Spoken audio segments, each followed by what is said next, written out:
It's a little cold today, and I wanted to make a cup of hot tea, so I needed some hot water in my RV. But this thing is mostly empty, so, and my RV tank is also empty, so I can't use the stove. That's why there's crap on it. So this is what we're gonna do. All right, so I've been collecting empty tanks. I got a bunch of them, so I have this many tanks, and I just realized that one is actually full because there's a cap on it. So I leave the cap on it. It's brand new, just so you know. And yeah, so instead of just using that and making the cup of tea, I want to get it, all of them filled up, so I have a full set of tanks, this amount plus whatever the other one. And on Amazon I got this.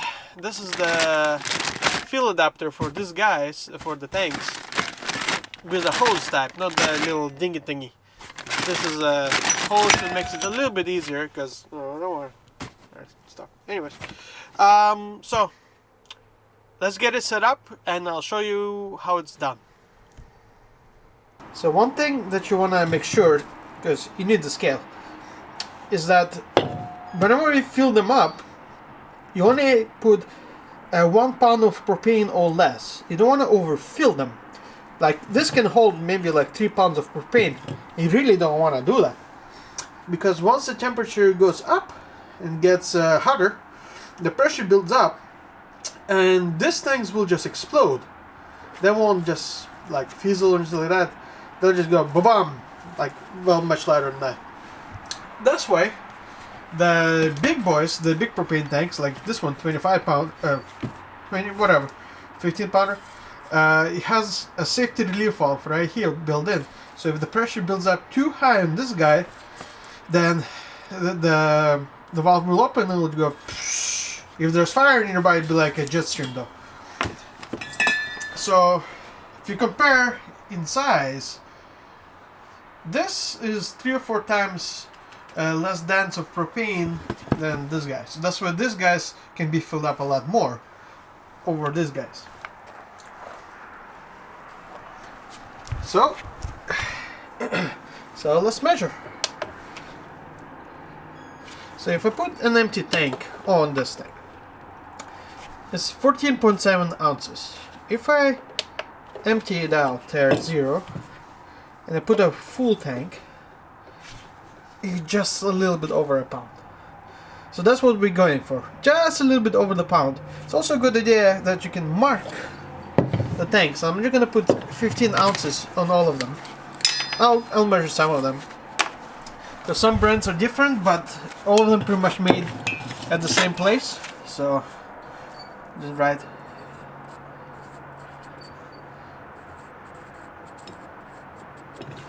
There you go. So I'll just double check all of them. Let's see. Yep, same. So it's all basically the same, because it's the same brand. Because I just buy them at Home Depot. At Walmart, sorry. Home Depot is too expensive.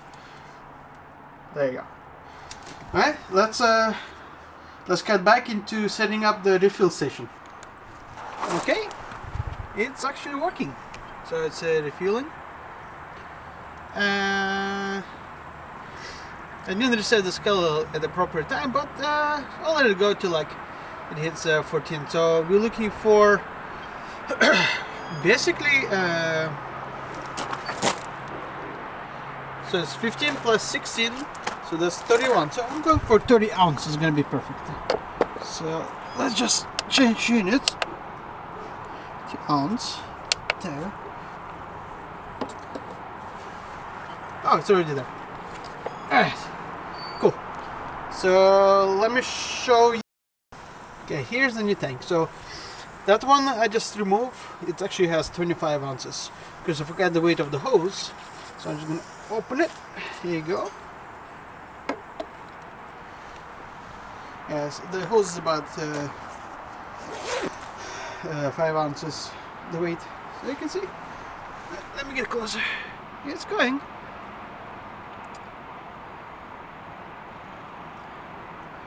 If you want to go a little faster, this valve on the side, I think it's actually a pressure relief valve, probably is. You can actually just pull on it slightly. How to do it with one hand. So you can pull on it slightly, it will release the pressure on the inside and let you refill it faster. Just do it a little bit, because otherwise you're just losing propane that you paid for. So as you can see, it's a slow rate. So let me pull the little nipple out. One more thing to consider.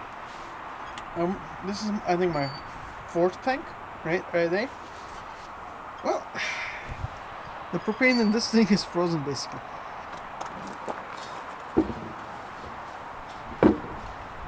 Yeah, it's very, very frozen. So you really have to like pace yourself. Otherwise, it's just gonna freeze when you do a lot of them, and that's it. Then it's just gonna stop. So let me let it defrost under the sun, and then we should be good a little bit.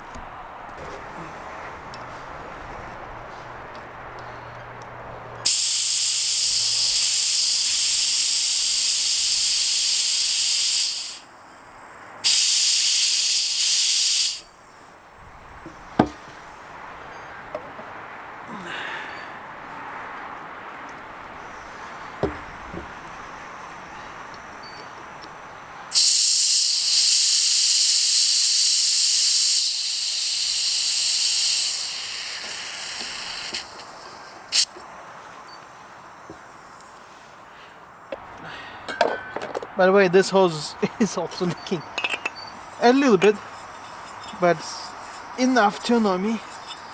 That, well, this was also very cheap. So let's see how long it takes to refill if you don't pull this out and just plug it in and just let it go. So it's gonna be like a time lapse. Here's on.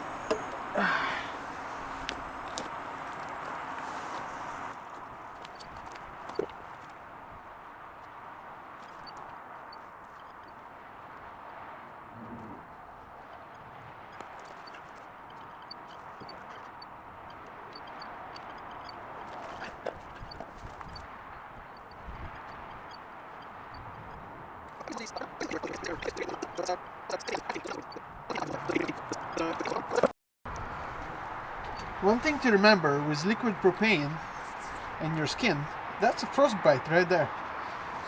So if liquid propane gets on your hands, it's gonna suck. That's a possible frostbite, or at least some frost damage or whatever it's called.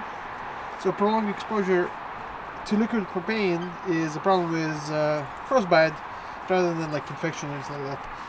So, yep, that's closed. It's empty. So now we can take it out. The last thing to do on this thing is that I got some Windex or any soapy water will do.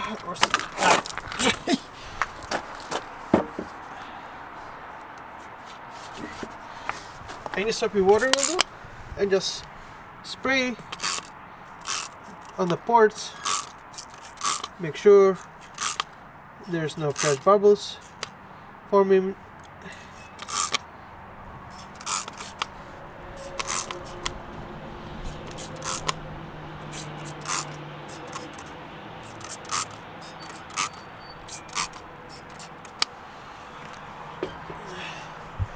So we can give it a quick glance,